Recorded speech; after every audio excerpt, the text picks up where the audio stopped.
programmamizda yozuvchi Turg'an To'xtamning Xinjiang yoshlar o'smirlar nashriyati tarafidan nashr qilingan Nuzugum nomli tarixiy romanining davomini anglatamiz. Mushi yo'l bilan mengivasam bir yerga boraman deb o'ylagan Nuzugum toshlarni dastlab ulug' suvning ikkinchi qanatiga o'tdi-da, texmu qilin jangalliq ichiga kirdi. Yaqinli yerdan bir to'p keklik qanotlarini qattiq qiqib osmonga ko'tarildi. Necha kundan beri qichib, mökünüp yurib, bundaq tasodibiylarga ko'zi o'ginib qolgan Nuzugum bu ishga ancha vala diqqat qilib ketmadi. Yarlarning tüyidagi qaqirang yerlarda qirg'ovullar dallab yuratdi. Nuzugum ularga qiziqib birdam qarab turib qoldi. U soyning ichidagi chatqallar orasida kelib yetib, egizrak yerdagi yapaloq toshning ustida turgan o'nkirni ko'rib qoldi. Dastlabda bu yerga yilpiz chiqmasa, boshqa narsa chiqolmaydi degan o'yga kelgan Nuzugum uning oldidagi toshni yaqinlab o'tdi-da, bir oz yergacha yuqorilab mo'ndi. Ammo nima uchundir odamlar qo'l bilan o'yib yasab qo'ygandek ko'ringan o'nkir uning ko'ziga issiq ko'ringandek qildi. O'zim g'ulmon loyiq o'xshaydi deb o'yladi u. Lekin o'nkirning qishig'i kelishga aymandi. Yaqin yerda buningdan boshqa panohlangudek yer topolmay, oxir o'sha o'nkirga kirishga jur'at qilib, agar uning ichida biror yirtqich hayvon bo'lsa-chu, tavakkul qilib boshqa kelganini ko'rmaymanmi deb o'yladi. Nuzugum qo'liga tayinib olgan tayiqini tutib, o'nkir oldidagi supiga o'xshash yapaloq toshga avaylab chiqdi.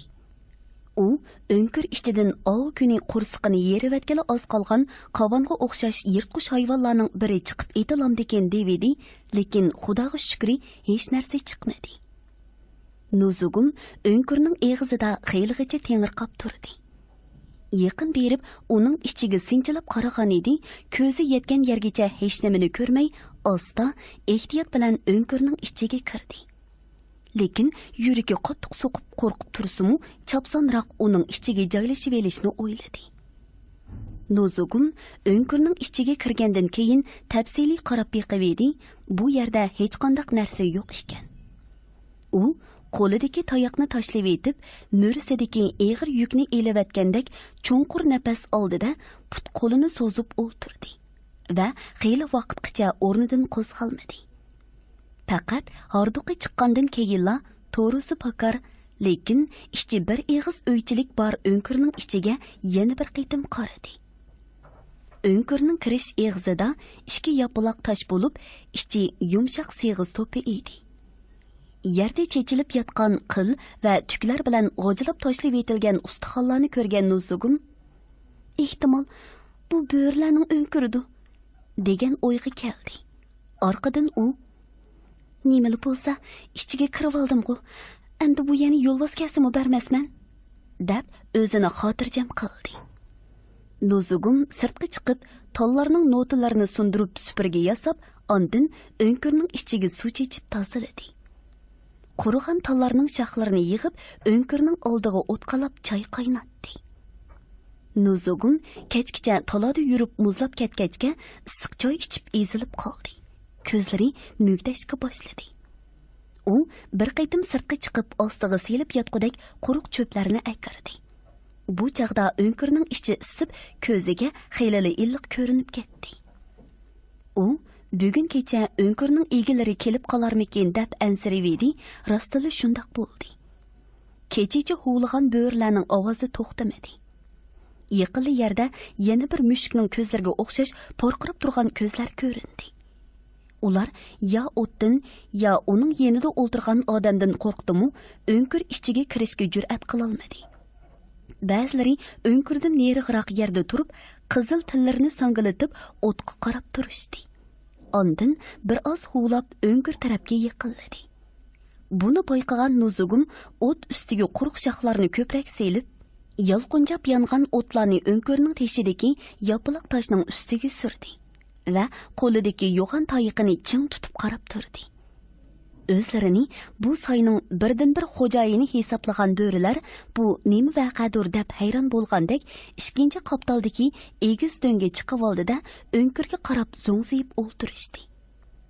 Ular önkürge kirib elib, o't qalayotgan odamning o'zlarini ko'rsa vorqirib qochadigan uzun ko'nglaklik ayol kishi ekanligiga hayron bo'ladi. Va buningga munchalik kuch-g'ayrat nadin keldikin degandek yerlarni totalab qo'yadi.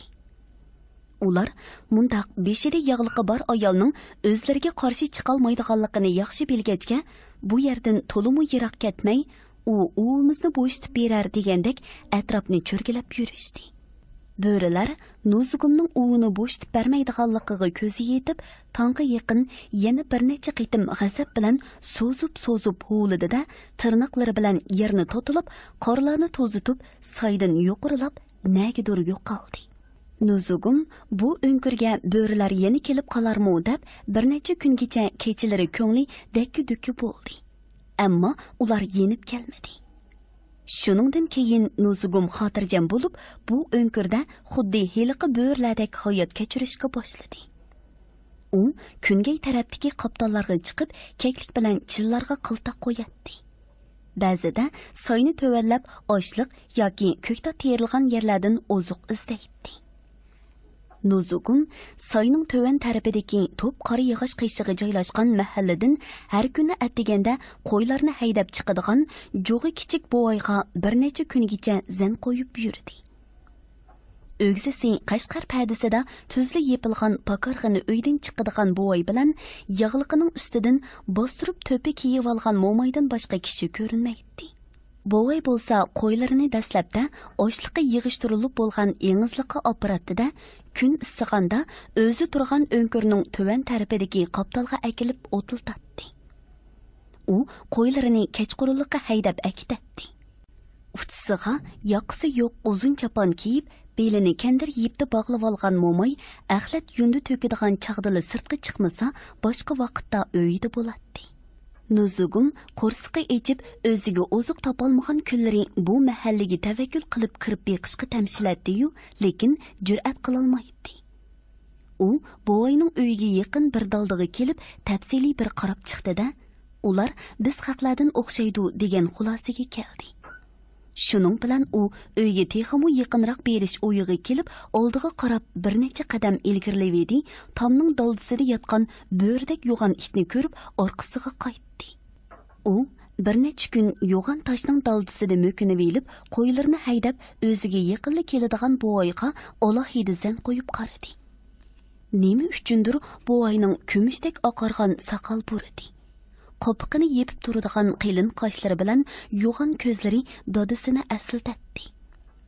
Uning ko'ziga bo'voyning beshidagi qora al teridan tikilgan do'ppisi, rangi o'ngib ketgan yoqisi yo'q uzun tariji chopani, belidagi lotti potisi, hatto kigiz paypoq ustidan kiyib olgan cho'riqimi ko'ziga issiq ko'rinib ketdi.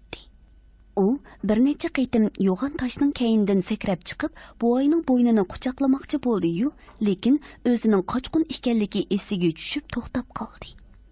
Qo'ychi bo'voy qo'ynidan beg'i rang nosval qopiqini elib, olqiniga nosval qo'yginini ko'rgan Nuzugumning ko'zlaridan taram-taram yosh eqib ketdi. Bo'voyning nosval qopiqimi dadamninkiga o'xshaydi-ki, dedi u ko'z yeshini pashmitining yengi bilan surtib etib.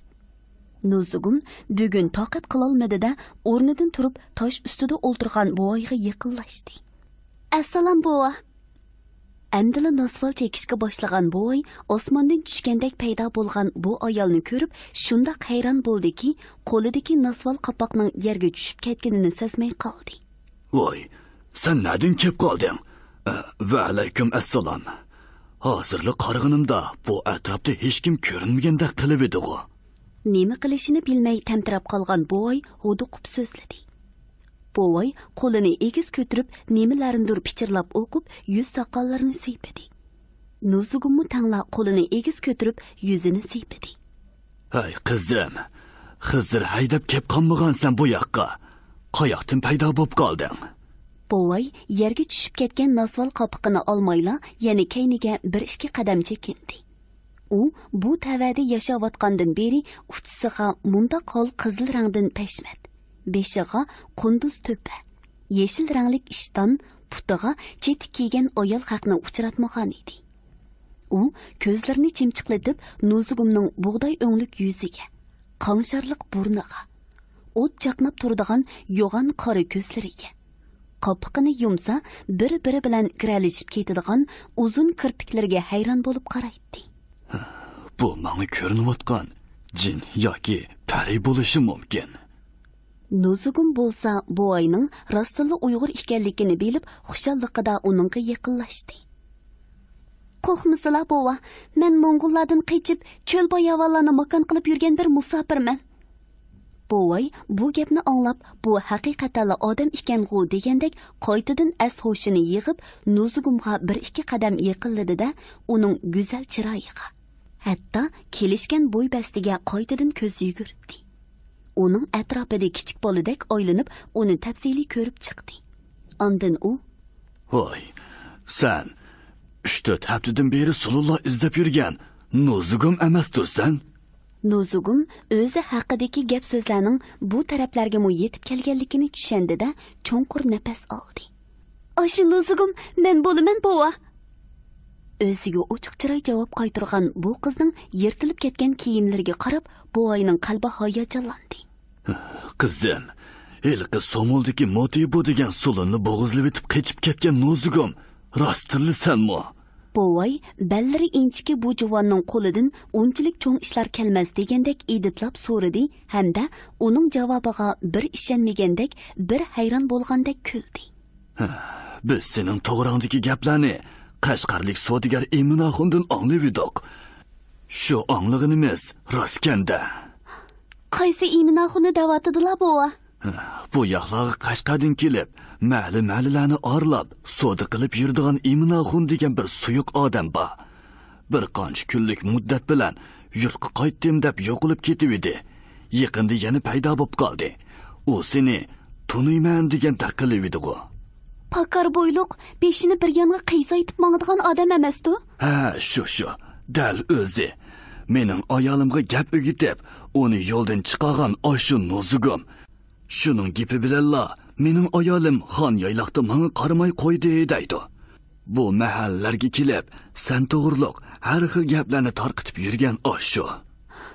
"Texi mundaqmi paranglar bor deysizlar bova?" Vechik bovayning oq ko'ngilligi bilan sodiliqqa yiqib qolgan Nuzugum bu gaplarni anglab sal ayminib tortinib qoldi. Biroq bovayning oldida o'zini erkin his qildi. "Bova, men rost shu ayol bo'laman." "Ya Allah, yaratgan egam, o'zing qo'llig'aysan. Voy qizim, buni urug'chiday jining bilan shunchalik yo'g'on sulunga qandoqmi kuching yetgandi deyman." U ko'zlarini yo'g'on echib Nuzugumga qaradi va uning hozir deganlarini texmu aniqlamoqchi bo'lib bir necha qitim savolmi qo'ydi. "Shundoq bo'lsa-mu?" "Hey, bu qiz u emas bo'lishi mumkin" degan o'y buvayning beshidan ketmayli qo'ydi. "Odam degan boshqa kelsa botirkan buva." "Rost aytsan qizim, bu deganing to'g'ri. Cheriklarning qo'lidagi qora miltiqni demisang, ularning qushqochchilikmi kuchi yo'q. Agar ularning oshu narsasi bo'lmasa, 7-8 ni o'zimni chumoq bilan ujuqtirib etatdim. Lekin hozir zamon shularninkida kasofatlar bu jahonni chilbirlarda qopsab ketdi-ku. Oxir zamon yaqinlashganda dunyoni Yajuji-Majujilar bosidi deydigan.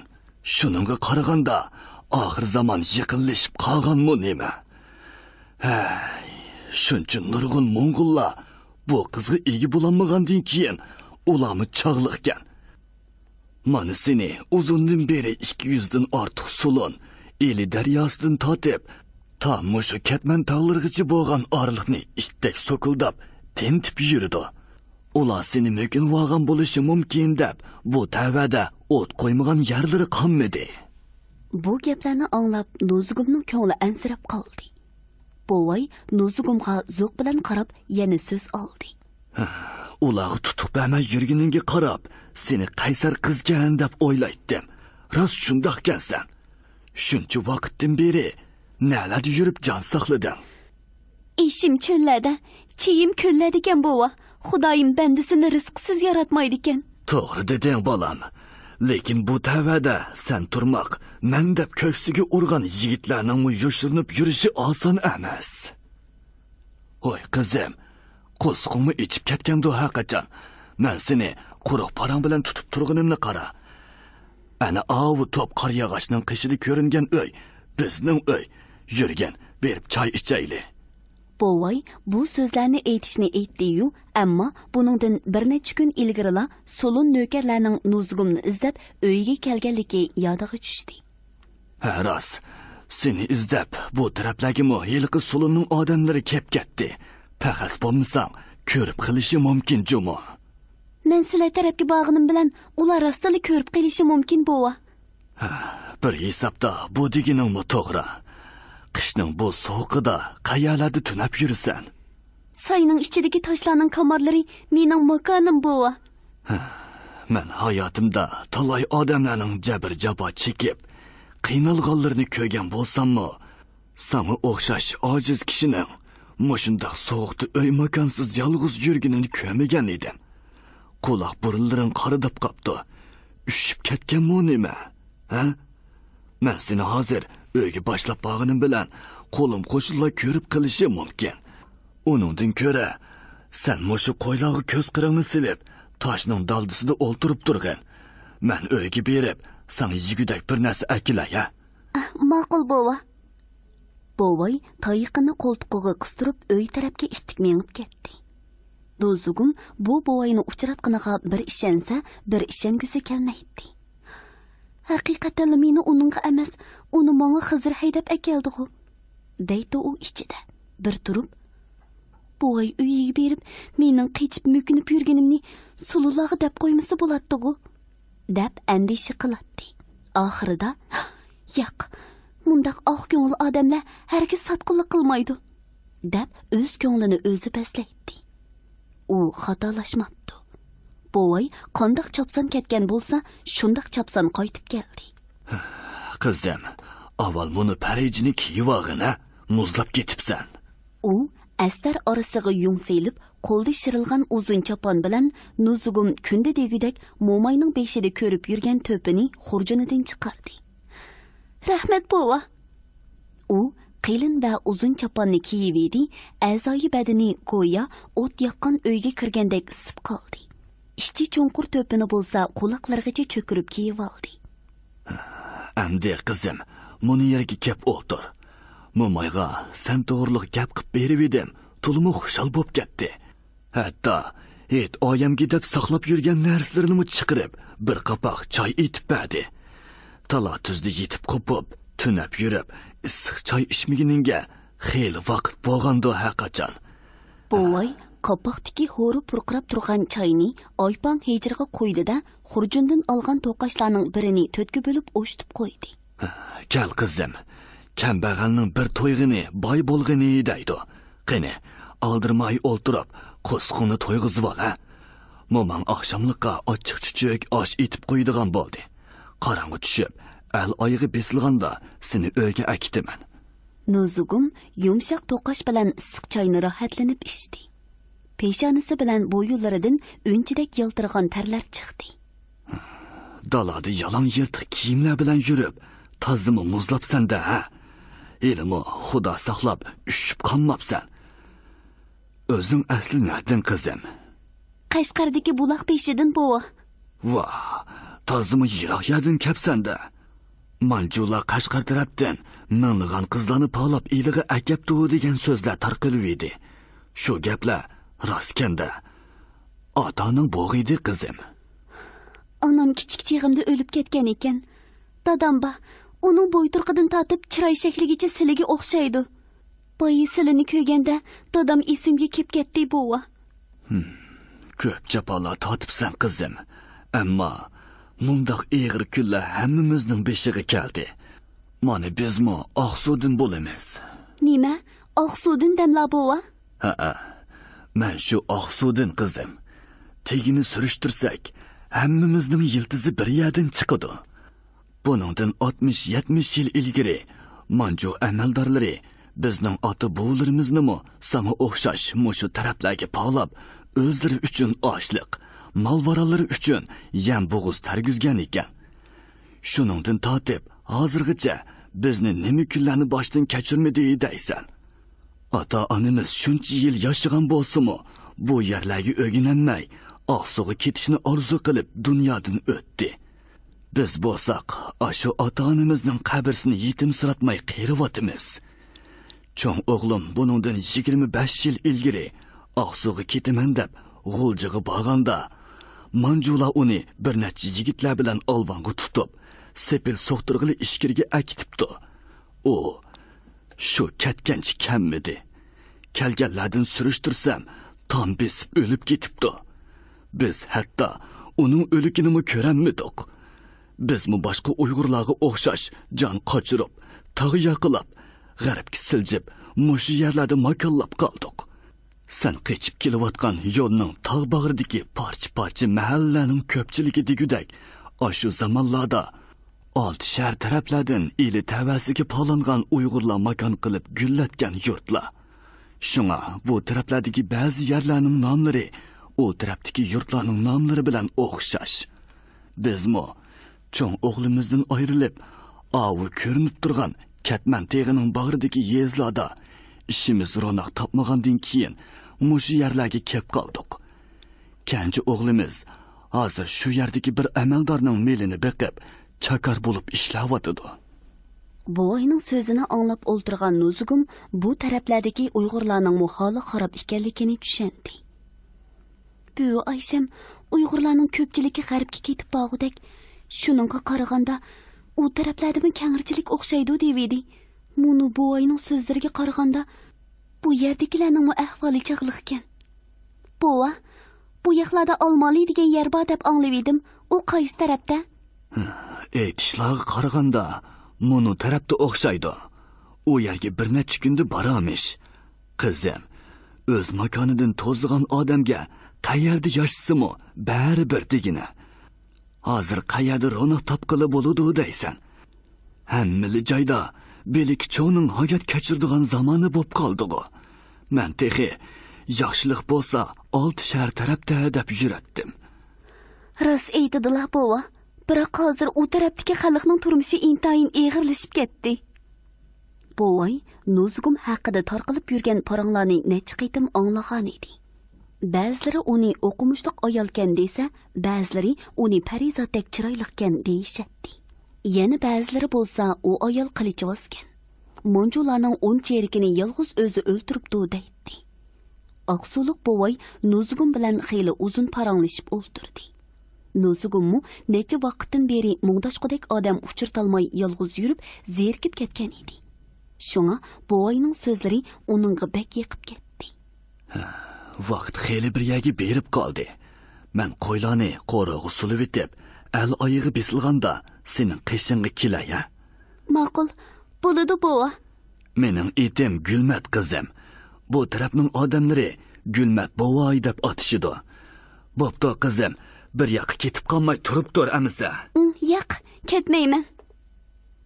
Gulmat bovay ketib ko'p kechikmadi. U yerga gugum tushishi bilanla qo'lidagi toyiqini beliga bildaqqa o'xshash to'g'ri tutib yetib keldi. Gulmat bovayning so'qmi tom bilan yasalgan ikki eg'iz uyi Nuzugumning ko'ziga alohida issiq ko'rinib ketdi. Ularni bovayning mo'miyi taqazzoliq bilan kutib oldi. Jinim qizim, rost keldingizmi, yolg'onmi? Yaratgan egam mo'mingizning yolg'iz ekanligini bilib, sizni avatdi-ku deyman. Dedi mo'may Nuzugumning manglig'iga suyib. Mo'mayning lablari peshonasiga tekkanda, uni mehriga to'ymay o'sgan qiz haroratga to'lgandek bo'ldi. Uyning ichi qandoqdir bir tomoqning yiqimliq puruqiga to'lib ketgan edi. Dugilak shira ustidagi 3 biliklik jinchiroq o'rdab ketgan uyni orala yo'ritib turardi. Qani, qizim, saroyga kirayli. Ular dakmu cho'ng emas. Mo'may bilan bovay ikkisiga tushliq kichkina uyga kirdi. Yerga gullari o'ngib ketgan bir parcha tekmat kegi selib qo'yilgan. O'rin ko'rpalar bilan yostiqlar to'rt tarafga ratlik yig'ilgan edi. Bo'sog'iga yaqin yerda qalaylari cho'g'dek qizirib ketgan. Lekin teshilgan yerlarga loy choplangan to'mirmashda o't ko'yib turardi. Shunga uyning ichi ho'ppida issiq. Mo'may tizib qo'yilgan o'rinlarning ichidan ko'rpa elib, mashga yaqinroq yerga ikki qatlab soldi-da, Nuzugumni ko'rpaga taklif qildi. Qani qizim, chopuningizni yeshib, ozoda o'ltiring, a? Mo'may bilan bo'g'ay uyga g'oyibdan paydo bo'lib qolgandek, tuyuqsiz kelib qolgan Nuzugumning kiyimlarini yashtirdi. Nuzugum Mo'may bergan beshidagi ichi cho'nqur to'pini elib, uning ostidagi yig'liqini yashdi. Shu chog'da uning cho'lg'an uzun chechini ko'rgan Mo'may hayron qoldi. Ya Allah, yomon ko'zlardan o'zing saqlag'aysan. Hay dadisi, bunu qizimning chechini qarasila. Telangi tosh. Ishingni chapsonroq akir. Oshtay ya dadisi, sili shirani meshning qiyshig'iroq tatib, qizning qo'liga suv asila. Dedi Mo'may bo'yining Nuzugumning husni qomatiga zo'qlanib qarab o'ltirishiga mumkinchilik bermay. U bo'yini kayni-kayindan ishqa buyurdi. Gulmat bo'vaymu Mo'mayning og'zidan so'z chiqar-chiqmayla o'rnidan xuddi kichik bolalardek sakrab turadi-da, uning aytgan so'zlarini darhol o'rinda etib, yana Nuzugumning qishig'iga kelib o'ltiradi. U inson bolasining munchilik go'zal bo'ladiganiga ishonmagandek, uningdan ko'zini uzmay talmurib qaraydi. Uning mo'miyi Gulamxonmu dalanda ko'p yursa bir narsadan quruq qoladigandek, osh ko'ki bilan rayhon ko'ki selib atgan o'g'ri eshini qozondan usib elishi bilanla oldirash hejirga qo'yib, shiraning qishida yukinib o'ltirgan Nuzugumning oldiga qo'ydi. Qani qizim, o'zingizning uyidagidek totinmay o'ltiring. Uy eshini seg'inib qolgansiz, dedi-da, bo'yiga o'xshash shiraning bir chetida Nuzugumga qarab o'ltirdi. Voy onasi, o'zimizga osh akirmamsan. Bu qizimni ko'ribli meni unutding-ku. Oy, rastilla unutib ketibdiman. Dedi-da, dalonga chiqib ikki hijr oshni akardi. Lekin ularning har ikkilisi xeyli vaqtgacha hijr ustidagi ziriq cho'qilarga qo'l so'zmadi. Bo'vay bilan Mo'may Nuzugumning ikki mo'risini takshi yepib turgan chechiga, hol qizil barqutdan tikilgan kamsuliga, uzun ko'k ko'nglikiga. Necha kundan beri sovuqda yurib qaradab ketsa-mu, alohida go'zal ko'rinadigan jamoliga qarasa qarag'usi keladi. Issiq uyga kirganda Nuzugum o'zini bek xotirjam his qildi-mu, hijrdagi oshni ichib bo'lmasdilla mugdak besib, ko'zlari yumilishga boshladi. Bu qizning chiroyini yaxshiroq ko'rib olayli degandek, chiroqni uningga yaqinroq qilib, gap so'z qilmay talmirishib o'ltirgan Gulmat bo'vay bilan Gulamxon Mo'may o'zlarining yiroqda qolgan yoshligini eslayotgandek ko'rinadi. Voy onasi, qizning uyqusi kelsa kerak. Beshiga yostiq qo'yib bersangchi, dedi bir chaqda Gulmat bo'vay. Gulamxon Mo'may beshini shiraning bir chetiga qo'yibla uxlab qolgan Nuzugumni ko'rpaga yotqizib, beshiga yostiq qo'ydi. Bechora qiz necha kundan beri dalada uxlamay, hasrat chekib, yerib ketsa kerak. Elimo kechlari it-qushlarga yem bo'lmay tirik yuribdi. Shuni desizlar, bechora qiz necha vaqtdan beri nalada yuribdi? Bir vaqtda qo'ychilarning Tövenki konu hamanda keçleri kimdir biri qo'nib yurgudaydigini mushu qiz o'xshaydi. Ular chiroqni sal egiz ko'tirib, put qo'lini yig'ib uxlayotgan Nuzugumning har bir a'zoyigacha ko'ngil bo'lib qarashadi. Bu jo'g'i kichik nozik cho'kanning o'z muhabbati bilan or nomusini saqlash uchun shuncha ko'p qiyinchiliklarga bardoshlik berib, har xil jafo mushaqqatlar oldida irodasidan yonmay kelayotganiga chin dilidan rahmat o'qiydi. Ko'rdingmi? Sen bilan men bu yerlarda dunyodan bexabar yurganimiz bilan yoshlarimizdan kurash qilib ozodlikka intilayotganini. Sen xalqimiz yo'q bo'lib ketamdikin da'vatotding. Undaq emaskan. Bildingmi? Sening bilan biz qo'limizdan boshqa ish kelmagandan keyin mushundaq kurash qilayotgan yoshlarga yordam qilishimiz kerak. Bu qizning bizning uyda bo'lganini qo'lim qo'shilla turmoq, hatto tuqqanlarmi bilmasin. Bu deganlari to'g'ri. Buni biror odam bilib qolsa, hammasiga tarqalib ketadi. Gulamxon Mo'mayning ko'zlari uxlab yotgan Nuzugumning bo'yniga tushib, uningga texmi ichcha og'rib ketdi. Hay, bu qizning bo'ylarining inchikligini qarasala, nima degan nozuk. O'zi nozuk bo'g'ini bilan kuchlikda. Odam deganning irodasi kuchlik bo'lsa, har qanday qiyinchilikni yengib chiqishi mumkin. Boyni boqining bo'ynidek, o'zi to'gidek yo'g'on bo'g'ini bilan nomusi va irodasi bo'lmasa, undaq odamdan hech kimga yaxshilik kelmaydi. Hey, o'g'limiz uyda bo'lgan bo'lsa, ikkisining beshini qo'shibli qo'yatdiq-ken, dedi Mo'may ko'nglidagi o'yini bo'yidan yo'shirmay. U ko'pdan beri mushundaq kelinni armon qilib yuradi. Necha yildan beri ko'ngliga pukib birdan bir orzusi yolg'iz o'g'lini mushundaq qizlarning biriga uylab olish edi. Hey, shundoq bo'lsa, nur ustiga nur edi-ku. Biroq mundaq qizlarni qo'lda tutib turish tas. Tasliki, hozir bu qizni Manjula bilan Sululla yer jahonning hammasini temsiqlab izlab yurdi. Ikkinchidan, bu qizni palon yerda ko'rdim deb xabar yetkazgichlarga 50 kam bu. Bir ot, 15 qo'y berimiz deb mahallada jakarchilar jakar sep yuriyotdi. Bu gaplarni anglab Gulamxon Mo'mayning tatliq orzulari to'pidek to'zib, xeyli vaqtgacha uning demi ichiga tushib ketdi. Undaq bo'lsa, bu qizni qishichi u yer bu yerga yo'shirib baqsaq, yoz kelganda o'g'limiz ikkisini tog' orqasidagi tuqqanlarnikiga avatmaymizmi? O'tgan yozda Qunoxun degan bola xo'jayini bilan so'qishib qilib, shu tarafdagi yurtlar qechib ketibdi. Orqasidan qo'g'lab beribmi topolmadi-ku. O'g'limiz bu yerlarda molay bo'lib yurgandan, mo'u qizni elib, shu tarafdagi yurtlarda hayot kechirsa yaxshi emasmi? Sizlar bilan meni bu yerdagilar nima qilsa shuni qila. Biz degan yeydig'inimizni yeb, kiydig'inimizni kiyib, putimiz go'rga sangilab qolgan odamlar. Uning ustiga har ikkilimizla dunyoning hech bir rohatini ko'rmadik.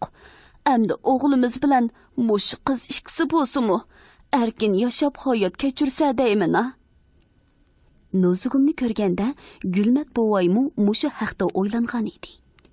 Biroq bu o'yining xomxiyol ekanligini shu chog'da bilib Mo'miyiga gap qilmagan edi. Hozir bo'lsa Mo'miyining boyiqi gaplarini anglab hayajonlanib ketdi. O'lib ketsam ketamanki, ammo bu qizni hech kimga bermayman. Sen degandak, at yozg'ichi soyning ichida yo'shirib beqib, bahor kelganda o'g'limga qo'shib qo'yishni uningga deb boqaman. Iloji bo'lmasa, Qashqarga opirib, dadisining qo'liga topshiraman. Men u yoqqa qaysi yo'l bilan ketishni yaxshi bilaman. Endi sen degandak, putimiz go'rga sangilganda, mushu qizni bo'lsa-mu, zolim badbaxtlarning zulmidan qutqizib qolayli. Buvay bilan Mo'may o'zaro mushundaq paranglashib, vaqtning qandoq o'tib ketganini sezmay qolishdi. Odatda ular qo'ylarini qo'rug'i sulab, kechki tomoqlarini ichgandan keyinla ko'p o'ltirmay yetib qoladi. Bugun bo'lsa, har ikkilisining uyqusi keladigandek emas. Gulamxon Mo'may ilgari bir necha kechigacha yetadigan jinchiroqqa keyni-keyindan moy quyib, yangi pilikmi selib qo'ydi. Bir chog'da uxlayotgan Nuzugum nima uchundir qiynalib, uyoq-bu yoqqa to'lg'inib ketdi. Qarig'ina, qari besib qolmaganda, toza yaxshi uxlay olmayotdi bu qiz. Mo'may Nuzugumning manglayini tutib ko'rib, "Voy, teni o't qovab bo'lib qizib ketibdi-ku." Voy Allah, endi qanday qilamiz? Bechora o'zi aran yurganda og'rib qolmag'iydi. Kamzulining tugmasini yeshib, badinni sal bo'shtib qo'y. Talatuzda yalan yurib, so'g' takkizib olgan o'xshaydi. O'zlari ko'pdan beri kutgan ormonlariga yetgandek xush bo'lib ketgan Gulmat buvay bilan Gulamxon Mo'may nima qilishini bilmay tenib tantirabla qoldi. Ular tez-tezla yog'liqini ho'ldab Nuzugumning qizigan manglayiga yaqatdi. Yezig'i berib birarini boshlab kelayli desa qo'rqatdi. Ular Yaratgan egam, biz ming qitim seningdan yordam so'rasak, bir qitim yaxshilik qilmading. Endi o'zing bu yerga akagan bu qizga bo'lsa-mu, shifolik berib, ko'nglimizni xush qilgin, deb Xudoga yolvurib munojat qiladi. Bugun buvay bilan Mo'may ko'z yummay tongni tik o'ltirib otqizdi. Gulamxon Mo'may qizning manglayidagi yog'liqni helidan heliga yutkab poypetek bo'lib yuradi. Nuzugum faqat atsi tushga yaqinla ko'zini ochdi. Gülemxon mo'may qizg'i qarqat aralashtirib damladigan choyni keyni-keynidan ichirib, put qo'lini quyruq mayda maylab qo'ydi. Ammo o'zlari uyga birlari kirib, bu qizni ko'rib qolmasin deyishib, kelgan-ketganlarni talodila uzitib qo'ydi. Nozugum bo'lsa, bir haftagacha o'rnidan turmay yotdi. Buvay bilan mo'may uni kunduzi yomon ko'zlardan yoshirib, tiziqliq o'rin ko'rpalarning keyniga yotqizib qo'yatdi-da, kech kirganda mollarni qo'rug'i so'livatgandan keyin uchi Shiraning cho'risiga yig'ilib, yerim kechagacha parang selishadi. Gulmat buvay Nuzugumga chopsonroq kuch-quvvat kirsin deb, qo'ylarning ichidan semizini tanlab so'yib, mo'miyiga har kuni sho'rpa qilib berishni topshirdi. Nuzugum mag'duriga kirgandan keyin o'zining beshidan o'tgan kunlarni qo'shoqqa qaytib, buvay bilan mo'may ikkisiga aytib beradi. Osmondagi sar bo'ldim, yo'lda yurib xar bo'ldim. Qashqardagi otamni bir ko'rishga zar bo'ldim. Yo'llarni to'la mengib, holsizlanib teliqdim. Men bu yoqqa kelibla yomon ko'zga chiliqdim. Hava birdan tutildi, qor yomg'irlar yoqqili. Qandoq chog'da to'raldim, bu dardlarni tortqili. Gulamxon mo'may bu naqshlarni anglab, ko'ziga yosh elib yig'laydi. Kundan kunga Nuzugumning yuziga qon yugurib, chiroyining yaxshi bo'lib qilayotganini ko'rgan Gulmat buvay, Xudoga shukri, yaxshi bo'lib qolding qizim. Sen bizning uyga birinchi qitim kelgan qiz.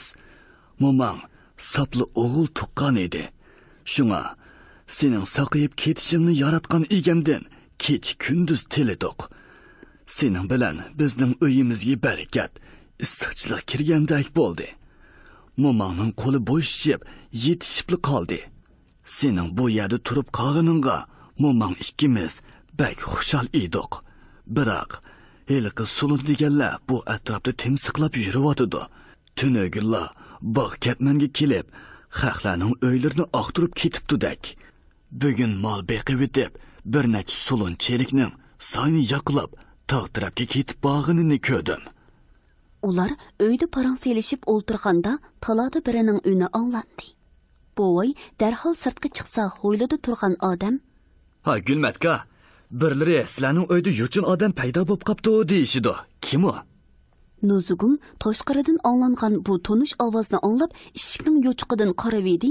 Ho'ylida buvi Oyshamning eri Emin Axun turibdi. Nuzugum darhol o'rin ko'rpalarning keyniga o'tib yo'shirindi. Buvay bilan mo'mayning oldini to'sib, qarshilik ko'rsatayotganiga qaramasdan, bo'ynini bir yeniga qiysoytib kirib kelgan Emin Axun saroy uyida hech kim yo'q ekanligini ko'rgandan keyin, "Gulmatka, odam yo'shiradigan bo'lsangiz, sizni sululasa qo'ymaydi jomon," deb buvayga tahdid soldi. Shuningdan keyin u qo'roning ishchilarini timsiqlab qarab chiqdi-da, ondan ketib qoldi. "Helimi bu payloqchi sizni ko'rib qolmadi qizim?" Agar ko'rsa, men mushining bilan Iminaxonning beshiga birini qo'yibli o'jiqtiray deb paylab turatdim. Ya Allah, u chaqda tugumasli baloga qolatdiq deysizlar. Nimidan qo'rqsan? Nozugumdek bir qizimizni qutuldirish yo'lida qurbon bo'lsak mayli emasmi? O'g'u shundaq, biroq qizimizni tutib ketadi-da. Hurmatli radio anglag'uchilar, yozuvchi Turg'an To'xtamning Xinjiang yoshlar o'smirlar nashriyati tarafidan nashr qilingan Nozugum nomli tarixiy romanini bugun mush yergacha anglatdik.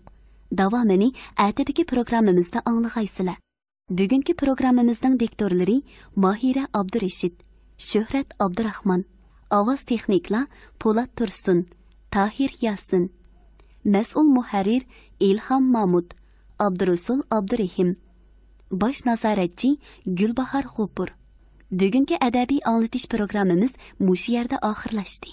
Ertadagi programmamizda ko'rishguncha omon bo'lg'aysizlar. Xayr xush.